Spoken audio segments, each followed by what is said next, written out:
एक बार मराठा सेनाएं टीपू सुल्तान पर आक्रमण करने श्रीरंगपट्टनम गई। मराठा सेनाएं कौन से धर्म की? हिंदू। टीपू सुल्तान मुसलमान। अब ये सेनाएं गई, दोनों में लड़ाई हुई और ये लड़ाई बिना हार जीत के फैसले के समाप्त हो गई। ये बिना हार जीत के फैसले के समाप्त होने को क्रिकेट में क्या कहते हैं? टाई होना या ड्रॉ होना। लड़ाई ड्रॉ हो गई। मराठा सेनाएं वापस आ रही, बड़ी गुस्से में है कि हम आए तो थे टीपू सुल्तान को हराने, टीपू सुल्तान को हम हरा नहीं पाए। तो आते आते उन्होंने टीपू सुल्तान के राज्य का श्रीरंगपट्टनम का मंदिर तोड़ दिया।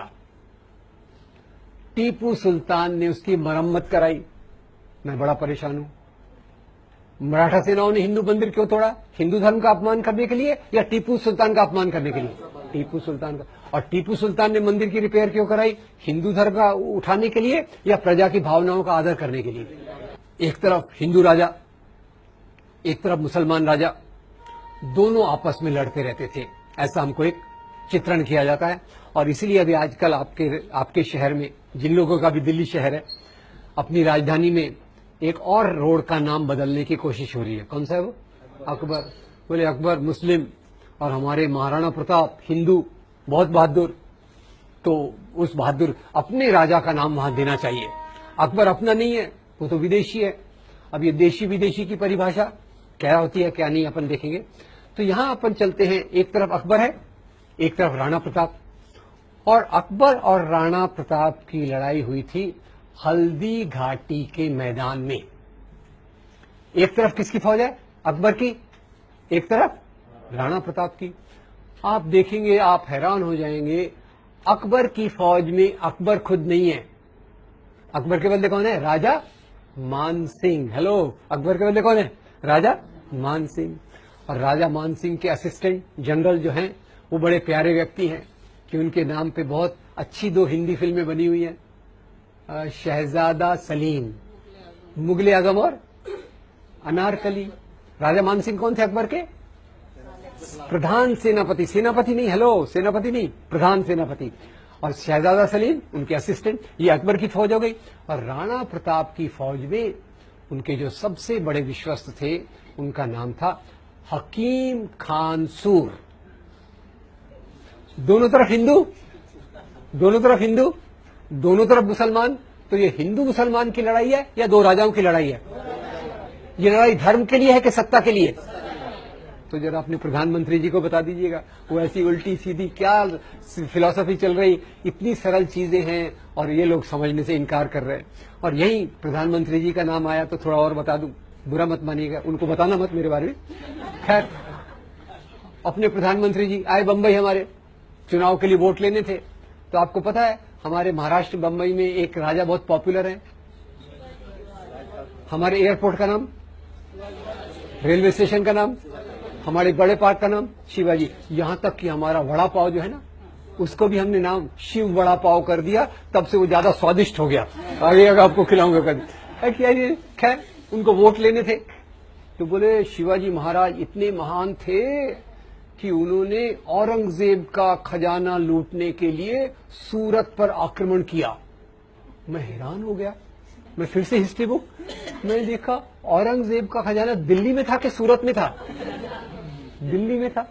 अब शिवाजी महाराज जो हमारे थे, उनकी फौज एक बार सूरत पे आक्रमण करने जा रही थी। तो आपको मैंने बताया क्यों, इसकी बात क्यों कर रहा हूं, क्योंकि प्रधानमंत्री जी उसको उल्टा बता रहे।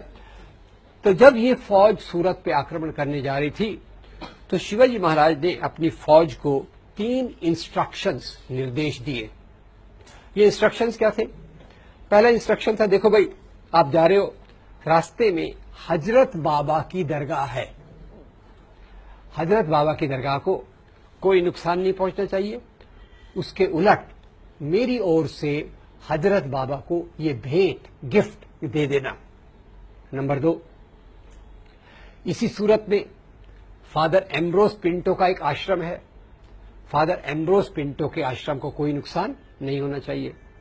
नंबर 3, जब आप लूटमार कर रहे हो, अगर आपके हाथ में किसी दूसरे धर्म के मानने वाले की पवित्र पुस्तक, अपन ने पवित्र पुस्तकें देखी, अगर दूसरे धर्म के मानने वाले की पवित्र पुस्तक आ गई तो उसका अपमान मत करो, पूरे आदर के साथ उसको उस धर्म के मानने वाले को दे दीजिए। तो ये हमारे शिवाजी महाराज, और यही शिवाजी महाराज जिनको आज हिंदू धर्म के नाम पर उछाला जाता है। आपको बता दूं, शिवाजी महाराज की फौज में 12 सेनापति थे जो मुसलमान थे। तो धर्मस्थल क्यों तोड़े गए? धर्म के लिए या सत्ता संपत्ति के लिए? राजाओं में झगड़े क्यों होते थे? धर्म के लिए, सत्ता संपत्ति के लिए? ये कितनी बेसिक बात है, पर इसके ऊपर हमारा कंफ्यूजन कितना होता है, इसको आप देखिए। और जैसे मैंने शिवाजी के बारे में बात की, अकबर के बारे में बात की, ये एक उदाहरण है। टीपू सुल्तान के बारे में भी अगर आप देखेंगे तो टीपू सुल्तान दक्षिण का एक बड़ा राजा था। वास्तव में by the way, Tipu Sultan Bharat का एक ही राजा है जो अंग्रेजों के खिलाफ लड़ाई करते हुए मारा गया, और कोई राजा नहीं मारा गया। क्रांति तो खैर 1857 की देखी, पर उसने अंग्रेजों के खिलाफ लड़ाई की, हिम्मत से की। नंबर 2, टीपू सुल्तान का जो सचिव था वजीर आलम और जो उसका कमांडर इन चीफ, दोनों हिंदू थे। तो इसमें हिंदू मुसलमान का मामला कि हिंदू अच्छे मुसलमान खराब, मुसलमान खराब मुसलमान अच्छे हिंदू खराब, ये जो देखने का तरीका है, इससे हमारे दिमाग में एक जहर फैल जाता है। तीसरी बात मैं एक पूछना चाहता हूं, मान लो, अब ये हाइपोथेटिकल ये बस सच नहीं है, मान लो औरंगजेब ने हिंदुओं पे कोई अत्याचार किए, तो उसका बदला आज के मुसलमानों से लेना चाहिए क्या? इतिहास की बातों का बदला आज ले सकते हैं क्या? चलिए यहां पे एक मजेदार आपको एक बात बता देता हूं। मैं क्योंकि लोगों से पूछता रहता हूं, एक मीटिंग में मैं गया तो मैंने कहा भाई देखो बताओ, इतिहास की बातों का बदला आज ले सकते क्या? यही औरंगजेब और मुसलमानों की बात चल रही थी। तो एक दोस्त खड़े हो गए, छाती को 3 इंच बाहर फुलाया, बोले इतिहास की बातों को बदला ले सकते क्या? हम लेंगे। मैं एकदम डर गया। मैंने कहा यार इसका क्या जवाब हो सकता है? तो अचानक मेरे दिमाग में एक बात आई। मैंने कहा यार देखो, मैं एक जगह गया था, मैंने दोस्त को बोला, मैंने कहा आपको पता होगा पहले पति के मरने के बाद स्त्रियों को जलाया जाता था, क्या कहा जाता था? सती। मैंने कहा मैंने सुना है कुछ औरतें साथ में आ रही हैं और वो बोल रही है हम इतिहास की बात का बदला लेंगे। क्या करेंगे हम क्या करेंगे?